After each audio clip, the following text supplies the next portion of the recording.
Vijay party పెట్టినప్పటి నుంచి BJP అతనితో పొత్తు పెట్టుకోవాలని ప్రయత్నాలు చేస్తూనే ఉంది. అతనికి ఉన్నటువంటి ఫ్యాన్ ఫాలోయింగ్ ఎంతో కొంత ఓట్ల రూపంలో వస్తాయి. కానీ ఒంటరిగా పోటీ చేసినంత మాత్రాన అతను సీఎం అవ్వలేడు. ఖచ్చితంగా డిఎంకేని పడగొట్టాలంటే విజయ్ బీజేపీ అన్న డిఎంకే కలవాలి. అలా కలిస్తే ఖచ్చితంగా డిఎంకే ఓడుతుంది. కానీ ఇక్కడ విజయ్ రావడం లేదు. అందుకోసమని పవన్ కళ్యాణ్ని బీజేపీ రంగంలోకి దింపి అదే ఉప ముఖ్యమంత్రి పదవి కూడా ఆఫర్ చేసినట్లుగా తెలుస్తుంది. ఈ రోజు కూడా కొన్ని కథనాలు వచ్చాయి. అది కూడా ఇంగ్లీష్ పత్రికల్లో వచ్చాయి. చాలా ఇంగ్లీష్ పత్రికల్లో అయితే ఈ విషయం గురించి రావడం జరిగింది. ఎందుకంటే బీజేపీ ఇంకా ప్రయత్నాలు చేస్తూనే ఉంది. విజయ్కి పవన్ కళ్యాణ్ ద్వారా ఈ యొక్క డిప్యూటీ సీఎం పదవిని అయితే ఆఫర్ చేశారు. అలాగే ఆ పార్టీకి 80 స్థానాల్లో పోటీ చేయడానికి అవకాశం కూడా ఇస్తామని చెప్పారు. ఆ విధంగా పంపకాలు కూడా జరిగాయి.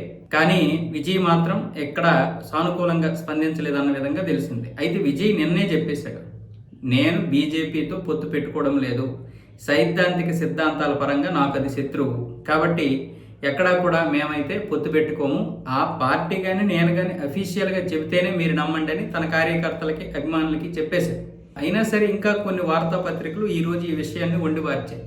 అయితే ఈ పదవిని పవన్ కళ్యాణ్ చేత ఎందుకు చెప్పించారంటే, అప్పుడు 2009లో చిరంజీవి గారు ప్రజారాజ్యం పార్టీ పెట్టారు.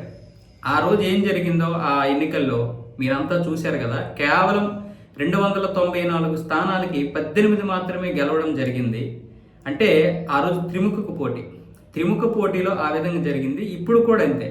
బీజేపీ అన్న డిఎంకే ఒకవైపు, డిఎంకే ఒకవైపు, మీరు ఒకవైపు పోటీ చేయడం వల్ల ఓట్లు చీలిపోతాయి, సరైనటువంటి స్థానాలు రావు, సమయం అంతా వృధా అయిపోద్ది, మన మీద పెద్దగా అభిప్రాయం ఉండదు ప్రజలకి. అదే బీజేపీతో మీరు పొత్తు పెట్టుకుంటే మంచిది కదా, అది మీ పార్టీకి మంచిదే, రేపు మీరు అనుకున్నది సాధించవచ్చు అన్న విధంగా పవన్ కళ్యాణ్ అయితే మంతనాలు జరిపినట్లుగా తెలిసింది. కానీ ఎక్కడా కూడా విజయ్ అయితే లొంగలేదు.